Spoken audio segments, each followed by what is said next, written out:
cette histoire peut changer ta vie, mais attention, cette histoire, elle fait très peur. C'est une histoire de mort-vivant. Ça va faire... Alors bon, je sais pas si tout le monde peut écouter cette histoire, parce que c'est une histoire qui si tu l'écoutes la nuit, cher ami et cher collègue du disciple du Baal Shem Tov, tu pourrais faire des drôles de rêves. Alors, tu vas voir, c'est... Alors d'abord, je chausse mes lunettes, parce que c'est important, c'est pour l'histoire. Tu sais bien que nos lunettes, elles nous permettent de voir autre chose, la vie différemment. Et là, aujourd'hui, tu vas voir cette histoire, et on va voir la vie d'une autre manière. Alors, cette histoire commence. Alors d'abord, cette histoire nous est racontée par un descendant du Baal Shem Tov, qui s'appelait l'Admour de Sadigoura, qui nous raconte cette histoire. Alors attention, parce qu'il faut la reprendre comme il faut. Et il nous raconte cette histoire au sujet du Baal Shem Tov. Alors voilà comment commence l'histoire. Le Baal Shem Tov, il avait l'habitude, tu sais bien, d'aller de ville en ville et de visiter les villages pour voir les communautés qui venaient, de toutes les communautés avoisinantes, prier, etc., etc. Donc il y avait un village qui passait souvent. Chaque année, il passait dans ce village-là. Et chaque fois qu'il passait, il séjournait chez le gvir, comme on dit en hébreu, le riche de l'endroit, hein, l'homme de la communauté, celui qui s'occupait de la communauté, le chef de la communauté. Et Baal Shem Tov, il habitait chez lui, il venait chez lui pour Shabbat. Et donc là, il arrive chez lui. Enfin non, c'est là que ça commence l'histoire. Parce que là, il arrive à un moment où il ne devait pas arriver, donc à l'improviste. On vient voir le riche, on lui dit, écoutez, monsieur le président, on ne comprend pas, il y a le Baal Shem Tov qui est là. Quoi? Pardon, le Baal Shem Tov est là? Mais normalement, il vient chez moi. Il dit non, écoutez, il est resté à la synagogue, on ne sait pas ce qui se passe. Alors il ne comprend pas, il décide d'aller à la synagogue, et il voit le Baal Shem Tov là-bas, il fait Rabbi, quel honneur de vous voir ici. Vous savez bien que normalement, on a l'habitude de vous recevoir chez nous, c'est un honneur, etc. Et le Baal Shem Tov lui dit, mon cher ami, non, je reste à la synagogue. Ah, ok, très bien, ok. Et là, alors, dans la ville, tout le monde entend parler que le Baal Shem Tov, il est là, ça fait du bruit, puis on n'a non, mais la synagogue, elle n'est pas brossée, on ne sait pas qu'il était là, on n'a rien. Ben non, oh là là, qu'est-ce qu'on va faire? Alors tout le monde, le rabbin de la communauté, il va à la synagogue, Baal Shem Tov, bonjour, quel honneur. Et là, Baal Shem Tov leur dit,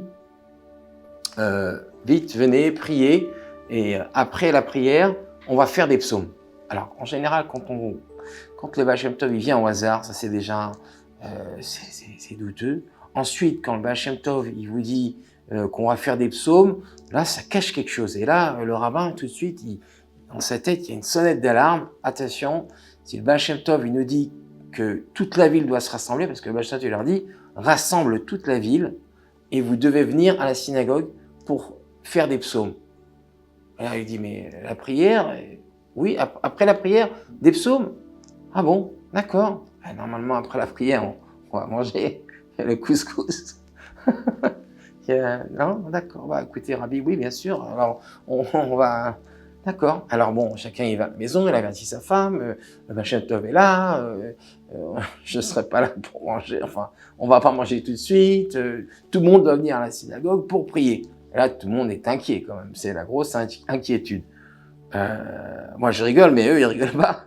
Et donc, tout le monde vient et commence à prier, à faire des téhilim et tout. Ils voient tous le Baal Shem Tov, il est très sérieux.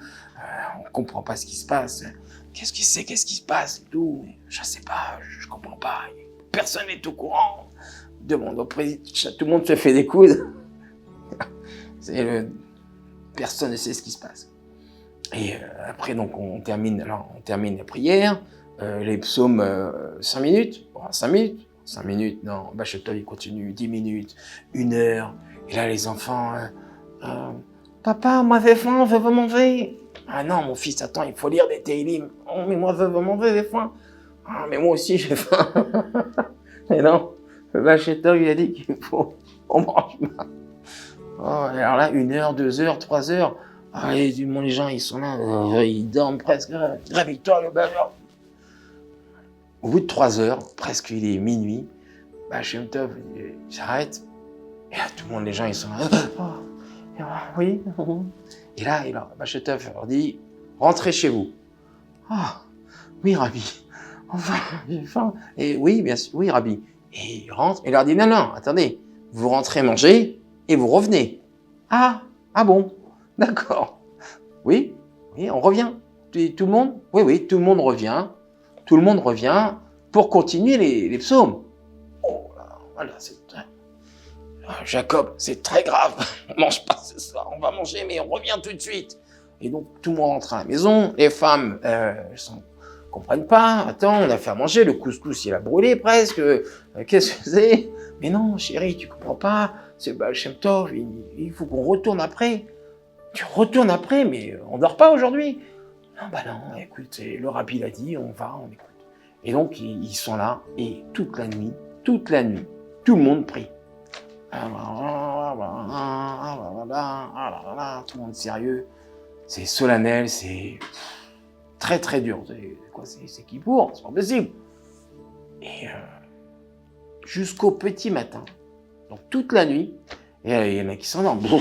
Ils dorment, ils sont fatigués toute la semaine, ils ont travaillé, ils sont crevés. Et là, on les réveille, non, les fait des télim. Et au petit matin, voilà, on entend le coq qui hurle. Là. Et alors presque petit matin, Shem Tov dit, ok, maintenant on prie. Et là, tout le monde prie.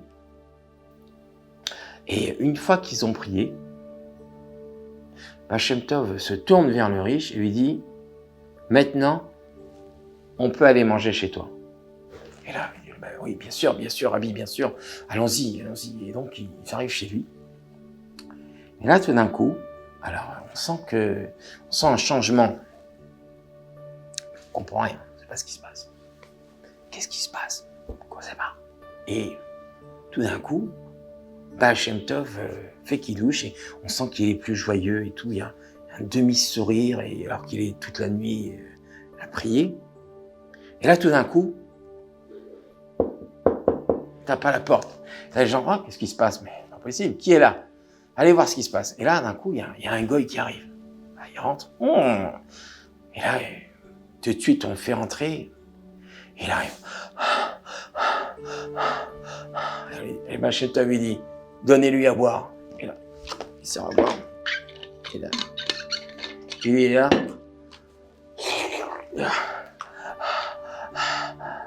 Et alors, Boris, qu'est-ce qui t'arrive? Moi, très fatigué, tout fatigué. Moi, pas dormir la nuit. Et qu'est-ce qui t'arrive? Shem Tov lui dit, raconte-nous, tu vas nous dire quelque chose, n'est-ce pas? Là, il dit oui. Grand secret pour vous, grand secret. Qu'est-ce qui se passe? Il dit, la nuit, c'est passé. Diable, la nuit, diable. Mais raconte-nous, qu'est-ce qui t'arrive? Servez-lui encore à boire. Il est tout pâle, le pauvre. Qu'est-ce qui se passe? Parle-nous, Boris. Et là, il dit, la nuit, le Seigneur rassembler tous les mondes et nous dire, amenez épée, fourche, grande fourche, épée, marteau. Ah bon? Pourquoi faire? Seigneur voudra tuer tous les Juifs ici, tout le monde tuer. Et là, les gens disent, tout le monde crie, et là, il leur dit, oui, nous enfermer chez le prince. Lui nous dire, tuer tous les Juifs ce soir. Mais qu'est-ce qui s'est passé? Nous, aiguisés couteau toute la nuit. Moi, enfermé. Moi, vouloir venir, interdit de partir. Enfermé. Qu'est-ce qui s'est passé ensuite? Et là, il leur explique, Boris. Et bon, il boit un peu de temps en temps. Et là, il a pris la bouteille. Il n'en peut plus parce qu'il est essoufflé. Il n'en peut plus. Qu'est-ce qui t'arrive? Calme-toi, enfin. Et il leur dit, au milieu de la nuit, nous aiguisés couteau aiguisé. Toute la nuit aiguisé, fourche, aiguisé, couteau, préparé à venir tuer tout le monde. Ah bon? Ouais, très grave. Et alors, au milieu de la nuit, arrivé à entendre calèche, arrivé. Calèche. Grands chevaux, beaux chevaux. Belle calèche arrivée. Arrivé au milieu de la nuit, milieu de la nuit. Qui est arrivé? Personne. Et là, arrivé prince, autre prince, ami de notre prince, arrivé, enfermé dans le bureau. Pas savoir, pas comprendre. Alors on ne comprend pas ce qu'il dit, c'est un paysan, et je vous fais la traduction là, parce que on comprend rien. Alors, bref. Après qu'on ait décodé ce qu'il a dit, le Baal Shem Tov, il leur explique. Alors, parce que lui, il dit, pas comprendre, nous, aiguisés couteaux, vouloir tuer tout le monde ici. Pas joli. Méchant, méchant. Et lui, il est désolé, parce qu'il dit, moi, ami, tout le monde ici, prince, vouloir tuer tout le monde, moi, pas savoir, moi. Il est désolé, il sait pas quoi faire. Et il raconte à travers ses mots qu'au milieu de la nuit, prince sauté, dis-nous, vous rentrez à la maison, pas de tuerie ce soir, dormez tout le monde, annulez, fête, annulez. Fête, c'est pas fête, hein, c'était plutôt diabolique. Et là, lui, il a bu, il a fini son histoire, il est essoufflé, il n'en peut plus, il va aller dormir. Allez Boris, va dormir, on comprend rien ce que tu dis, de toute façon, je ne sers à rien. Et là, le Baal Shem Tov leur dit, je vais vous raconter ce qu'il a dit, parce qu'on ne comprend rien. Quoi qu'il en soit, je vais vous expliquer. Le prince, il faut savoir que le prince ici, votre prince, votre seigneur, le seigneur féodal, celui qui est responsable de toutes les terres ici, à qui vous payez tous les mois, celui à qui vous payez vos loyers, ben lui, comme c'est quelqu'un qui avait beaucoup d'argent, il voulait pas vendre toutes ses récoltes, tout ce qu'il a, le blé, tout ce qu'il a gagné, tout ce qu'il a amassé, toutes ses récoltes, ses fruits, ses légumes, tout ça. Il voulait pas tellement les vendre parce qu'il avait plein d'argent. Et donc, comme il voulait pas les vendre, donc il voulait pas baisser les prix. Donc, personne ne voulait acheter ce que lui voulait y vendre. Et donc, du coup, il s'est retrouvé avec de la marchandise qui était là et qui a commencé à pourrir. Et donc, lui, comme vous avez des gens qui sont jaloux, comme on sait, ils sont jaloux des Juifs, donc et ils ont commencé à vous accuser, parce qu'il fallait trouver un coupable. Et malheureusement, les seigneurs voulaient tuer tout le monde. Là, les gens, ils sont là, ils se rendent compte que, mais tu te rends compte qu'ils voulaient tous nous tuer, les gens avec qui on travaille, les gens avec qui, c'est pas possible, enfin, c'est pas possible. Mais bon, il y a Boris qui est là, qui leur a dit, donc ils sont obligés de croire ce qu'il dit le rabbi, et ils sont là, ils attendent qu'il raconte la suite. Et là, le Baal Shem Tov leur dit, Baruch Hashem, nous avons réussi à éviter le pire, mais j'ai dû employer les grands moyens. Ah bon, rabbi, vous avez employé les grands moyens? Qu'est-ce que vous entendez par un grand moyen? Ah j'ai dû sortir le grand jeu. Ah bon? C'est-à-dire, c'est quoi ces grands jeux? J'ai dû sortir un mort. Ah, hein? Qu'est-ce qu'il a dit? Quoi? Un mort? Il dit oui. J'ai dû réfléchir à quelque chose et j'ai sorti un ancien ami de ce seigneur, mais un ami qu'il n'avait pas vu depuis toute sa jeunesse. Un mort, il était mort depuis plus de 40 ans. Alors, il avait une sale tête. Pensez bien. Bref, c'est là qu'il est sorti, il lui manquait les yeux, il manquait les dents, il était tout décoiffé, donc on a dû lui refaire une beauté, quoi. Hein.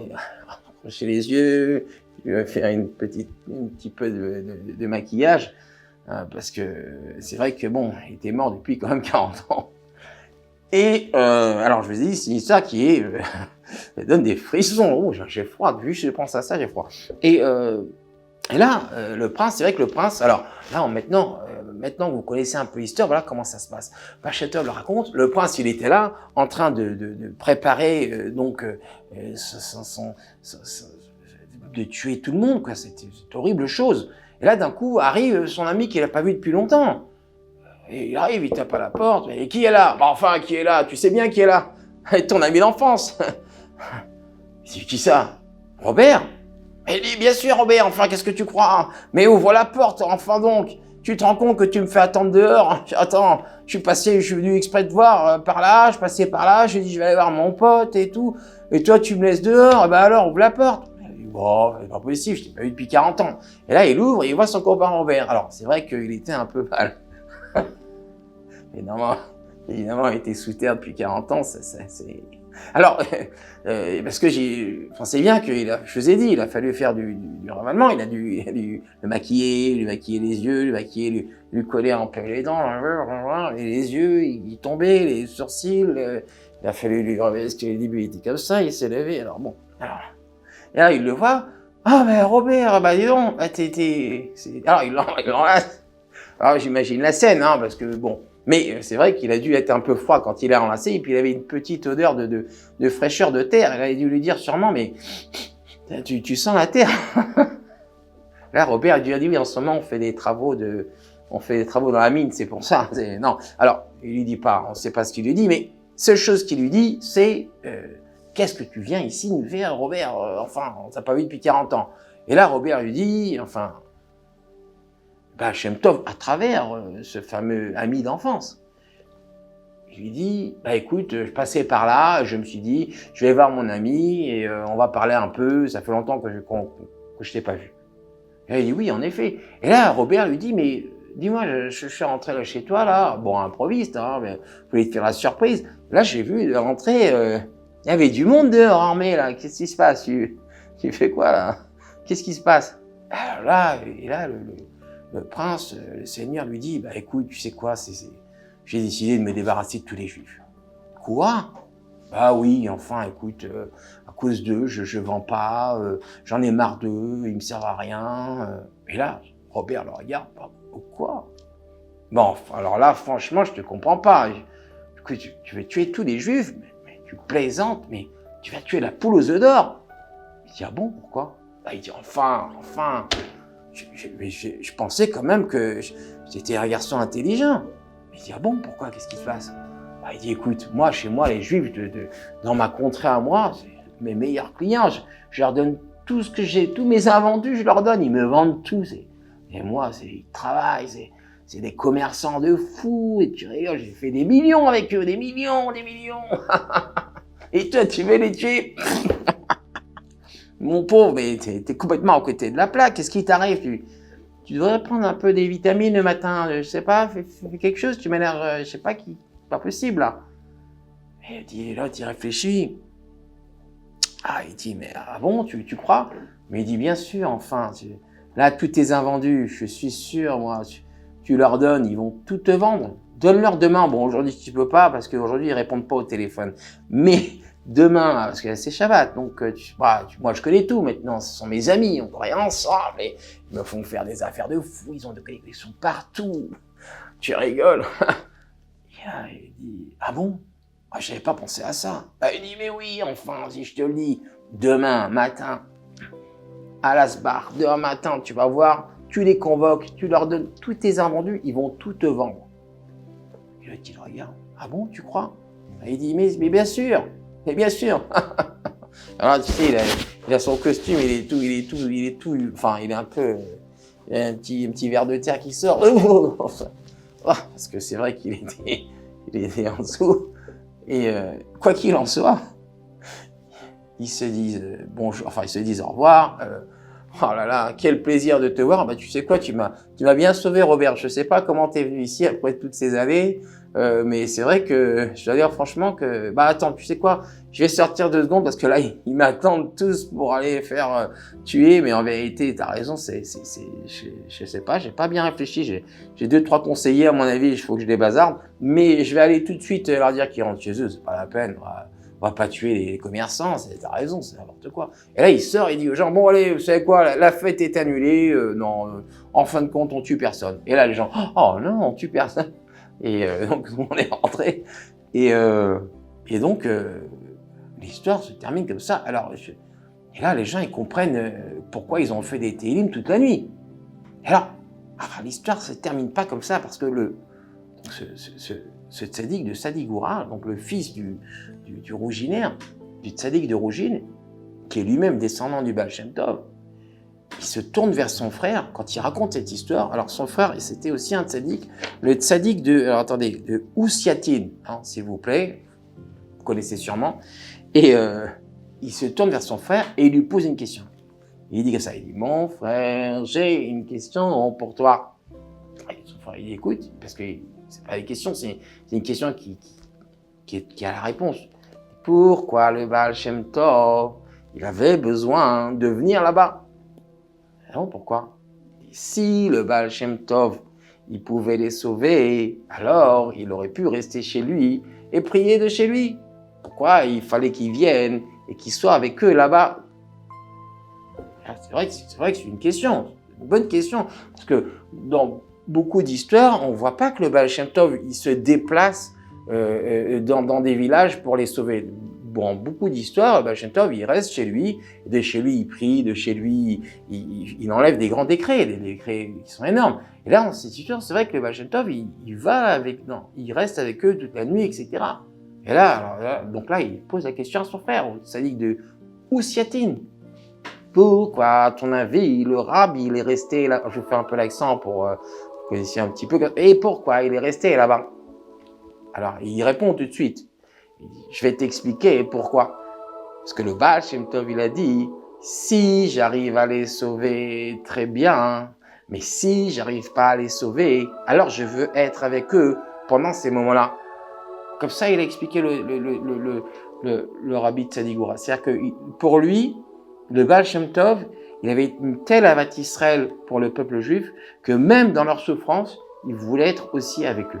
Donc ça nous apprend la grandeur du Baal Shem Tov, la grandeur du Tzadik. Le Tzadik, c'est un peu comme un grand frère qui est là et toujours qui nous aide, toujours qui veut être aussi avec nous, qui veut nous aider. Toute sa vie, c'est pour aider les gens, et comme un grand frère, pour aider ses petits frères, pour aider sa famille, etc. Donc c'est une très belle histoire, je pense. Il apprend plein de choses, bon, qui fait un peu peur, certes, mais c'est une histoire qui est pleine de bon sens. Et en attendant d'avoir tes commentaires sur cette histoire, je te dis à très bientôt pour une histoire qui peut changer ta vie.